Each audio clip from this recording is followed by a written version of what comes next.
大家好，歡迎收聽 Fairies Channel 嘅子言說，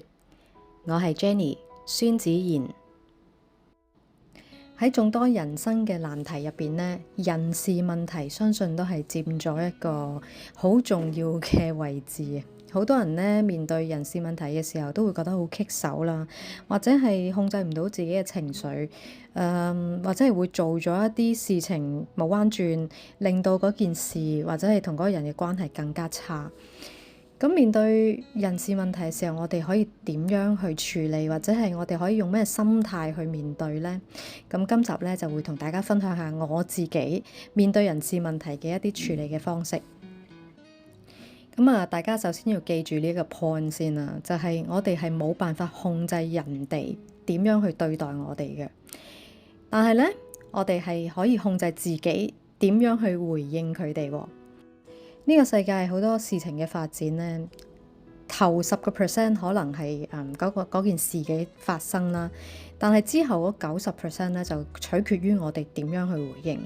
所以能夠做出一個合理或者一個有效嘅回應咧，其實係可以將件事扭轉。咁當我哋要學習點樣去回應一件事嘅時候咧，我哋首先要好明白我哋自己嗰個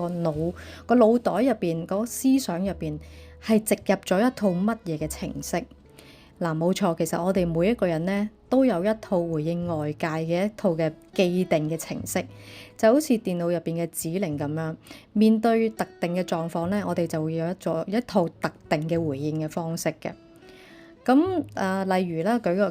幾個例子啦，就係譬如可能我哋當受到人哋嘅睇小或者係輕視嘅時候，我哋就會好自然產生一個好憤怒或者好唔甘心嘅情緒。繼而咧就會想證明自己你睇小我啊嘛，我就要證明俾你睇，我係唔應該俾你睇小嘅。又或者係有啲人咧就會另外一個極端啦，就係開始會自我質疑啦。咁另外一個情況就係可能譬如我哋受到人哋打擊嘅時候，咁最 common 可能喺一啲社交媒體，我哋發表咗一篇文章，可能有啲hater 走嚟攻擊你，或者係去質疑你嘅時候，我哋咧有時就會產生一個焦慮心啦，或者一個好厭惡嘅心態啦，會好想去反擊對方，甚至乎係錐對方嘅痛處去傷害翻對方。咁另一個極端就會自我否定，諸如此類咁樣。咁無論係被人打壓啦、被人否定啦，甚至乎係被分手、被背叛、被誤解，或者係被一啲小人喺背後説三道四咁樣，我哋咧其實通通都會有一套機制咧，去產生一啲相應嘅情緒，同埋咧去進行一啲既定嘅行動去回應嘅。咁我哋咧以為呢啲就係自己一啲心智上嘅一啲選擇。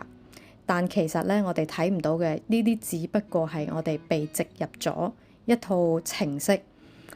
佢哋嘅回應從來都唔係嚟自於我哋真實嘅意識嘅。點解咁講咧？就係我哋由細到大，可能睇劇集或者係俾一啲媒體嘅渲染啦，或者係屋企人嘅教導啦，或者係學校嘅教導等等啦。其實咧，無形中係會植入咗一啲思想喺我哋嘅腦入邊。我哋就會係根據呢一啲嘅植入嘅思想，如果我哋冇去細心去思考，或者係冇去細心探索，冇去細心去反省嘅話咧，我哋就會俾呢一啲無形嘅思想嚟到去控制。我哋以為呢啲就係屬於我哋自己嘅思想，但係其實我哋只不過係根據呢個社會對特定事件嘅反應嚟到去 copy 人哋嘅反應，或者社會大眾嘅標準嚟到去作出反應。即係好似我哋俾人打咗一下，我哋好下意識就會想打返嗰個人一下。咁呢個係一個無意識嘅行為嚟嘅。其實細心去問，譬如頭先嗰兩個例子，點解我哋俾人輕視睇小嘅時候，我哋會需要證明自己，或者係需要自我去質疑呢？又或者係當我哋受到人哋打擊嘅時候，點解我哋需要去反擊或者傷害返對方？點解我哋需要自我否定呢？唔通我哋唔咁做嘅時候，我哋就活唔成，或者係我哋做唔成人咩？我哋會少忽肉咩？又或者係我哋會因此而失去啲乜嘢咩？我哋唔咁樣做去回應嘅時候，我哋就唔係我哋自己咩？當細心去諗嘅時候，其實呢啲答案通通都可以係否定。我哋如果唔咁樣去回應嘅話，我哋係唔會少忽肉㗎，我哋係唔會做唔成人㗎，我哋都唔會因此而失去啲乜嘢嘅，更加唔會因為咁而做唔成自己嘅。點解我哋唔可以選擇唔去回應啊？其實唔係每一個人每一件事都值得我哋花時間花心神去回應嘅。又或者咁講，其實唔係每一個人每一件事都同我哋係有關嘅。咁我自己嘅做法呢，就係當面對呢啲各種嘅人事問題嘅時候呢，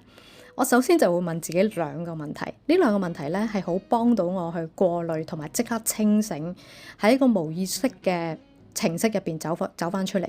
咁呢兩個問題就係第一，關我咩事啊？呢個人對我嘅睇法，或者係嗰班網民嗰個 hater 寫嗰個留言，其實關我咩事啊？係你以為人哋係寫緊你，或者係回應緊你，或者係講緊你，但好多時咧，如果你對心理學有少少認識嘅時候，其實好多時我哋對人作出嘅評價或者係作出嘅睇法，其實只不過係反映我哋自己入邊嘅嘢。佢回應緊嘅可能唔係你啊，可能係佢自己嘅。咁佢回應緊自己，關我咩事啊？另一條問題就係，我係咪一定要回應㗎？即係嗰個人同我講一句説話嚇，好哽耳，或者係佢有啲嘢鋥我嘅時候，我係咪一定要俾反應佢嘅咧？其實我好耐之前都已經寫一句，你要我對你作出反應，或者係作出嘥我嘅時間去回應你，都要睇下你有冇咁嘅資格。其實咧，好多人好多事都唔值得我哋花時間花心神去回應，甚至乎根本同我哋冇關嘅。只要細心去深入去思考咧，其實呢個世間上90% 以上嘅人同埋事都係同我哋冇關嘅。哪怕嗰個係自己嘅父母啊，嗰個係自己嘅伴侶，甚至乎係自己嘅子女。點解咁講呢？就係我哋以為自己嘅強行嘅介入或者係干預可以改變佢哋嘅人格或者係命運，但係經驗話俾我聽啦，或者係我嘅客嘅結果都係話俾我聽，到最後好多時我哋都會發現，任憑我哋係幾咁努力，甚至乎耗盡我哋嘅精神同埋時間去諗住去幫一個人或者係去改變一個人，等佢哋可以行返正軌，或者係所謂嘅走出佢哋嘅惡運。到最後咧，我哋都係發現咧，佢哋都係會依返自己嘅心智同埋佢嘅諗法，依住佢哋命運嘅軌跡咧去過佢哋嘅生活。其實佢哋嘅人生從來都係屬於佢自己嘅，我哋係冇辦法去干預，冇辦法去加入去介入，亦都佢哋嘅人生同我哋係咪真係有關係呢？細心去思考之下，其實佢哋嘅人生又關我哋咩事呢？佢哋有佢哋自己要上嘅課，佢哋有佢哋自己需要經歷嘅事情，佢哋有佢哋自己需要去行嘅命運軌跡。其實就算我哋要理，都理唔到咁多啦。自己最親近嘅人都尚且係如此啊，更加唔好話嗰啲同我哋關係疏離嘅人，例如係我哋嘅同事啦、同學啦，嗰啲10年都唔見一次嘅親朋戚友啦，又或者係一啲根本唔熟嘅朋友，或者係社交圈入邊嘅人，甚至乎係嗰堆素未謀面嘅所謂網友或者網民，佢哋嘅睇法、佢哋嘅評價、佢哋嘅取向、佢哋嘅選擇，關我咩事？係咪真係咁重要呢？我哋係咪一定要有所回應㗎？細想之下，我哋就可以跳出嗰個被植入嘅思想程式，帶住意識咁樣去睇身邊嘅事、身邊嘅人，帶住意識咁樣去作出回應。我哋太習慣將心力、精神、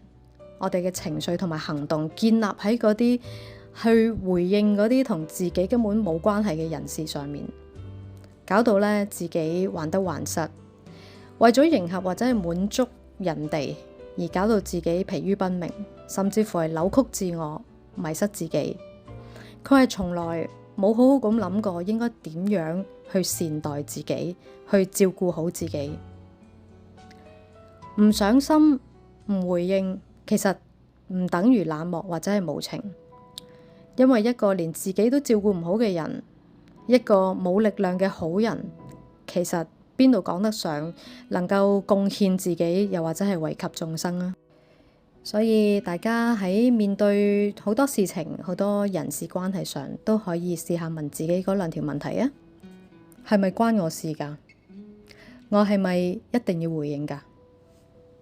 今集嘅只言說就到呢度，我哋下一次再見啦！祝福大家，多謝大家嘅收聽。鍾意我哋 channel 嘅朋友，歡迎你哋訂閱、分享、留言俾我哋啊！想了解我哋嘅產品或者預約服務，可以到 shop.fairies.co。我哋下次再見啦，拜拜。